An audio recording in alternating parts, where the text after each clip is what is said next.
I have something to say, and this isn't going to be like my typical videos, but I have some things that need to be talked about and some things that need to be said.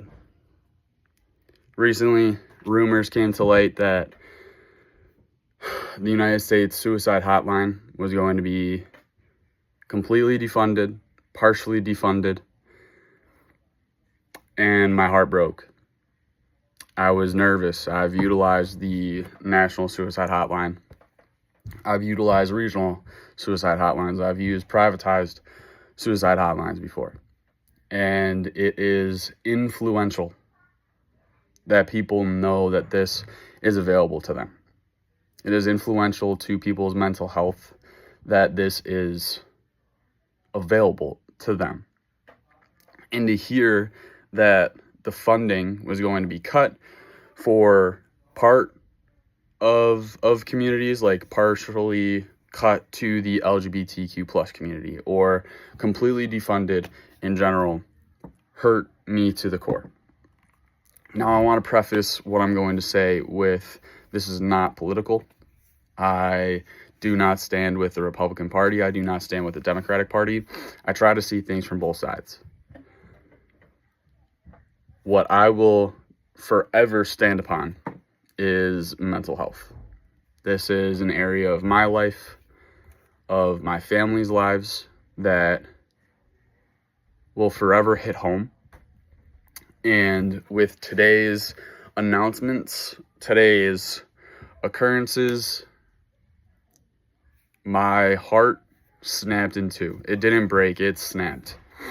And I've been recording these videos all morning, trying to figure out which one would be right. So you may or may not see this one. Today, NPR, National Public Radio, announced that President Trump and his administration would be cutting over $1 billion in school mental health funding. And that's terrifying. That's terrifying. There is a lack of help in schools in terms of mental health. There is a lack of teaching about mental health in schools. As someone who had depression and anxiety and PTSD in high school and in middle school, I did not have the proper outlets to help me. I did not learn about mental health. And to know that from 2019 to 2024, there was increases in funding going to schools and just increases of funding for mental health in general, it was something that really prided me. It was something that gave me hope for the future, that the suicide rate could come down in this country and across the world. And yet, even with that increase in funding, the suicide rates have increased, and primarily increased in men. And so the decrease in funding, to me, makes no sense. We have seen the rates of suicide increase year over year over year over year. And with the ability for students and younger kids to have access to social media and widespread media, I fear that the suicide rates will continue to rise, especially if these people don't have access to the proper resources on how to combat mental health issues. And in defunding mental health resources, primarily to schools, that is what's happening.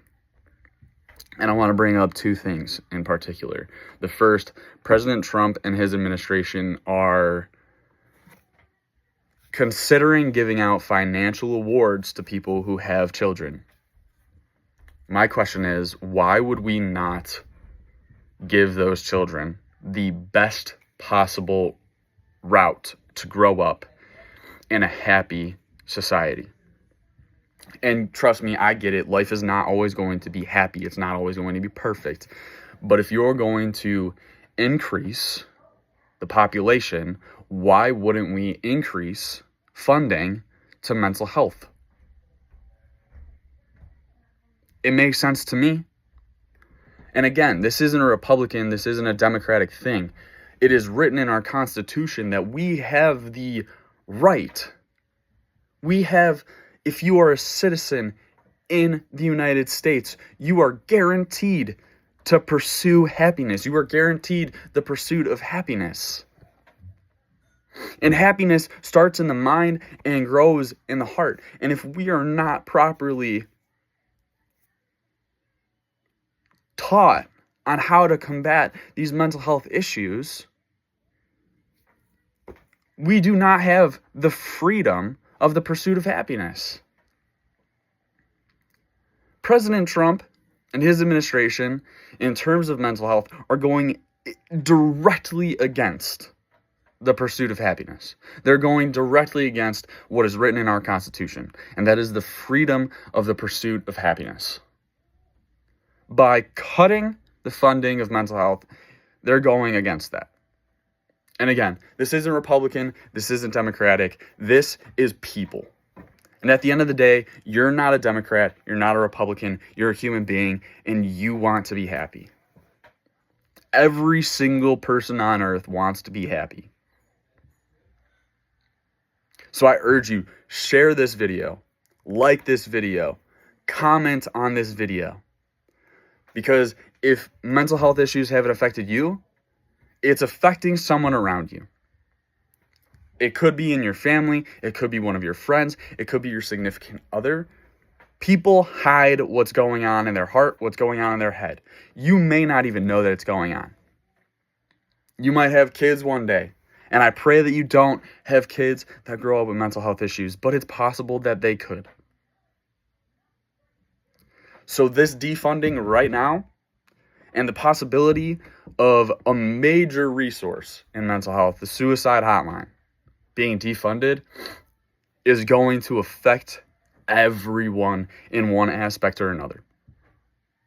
So please share this message, get it out to the world, because people need to hear this. And again, this is not political. This is ethics, it's morals, it's allowing people to reach their full potential by teaching them how to handle things mentally. Please help us end the negative stigma around mental health. Please allow people to see that they are worth the help. Stop defunding mental health resources. I beg you, I plead you, please.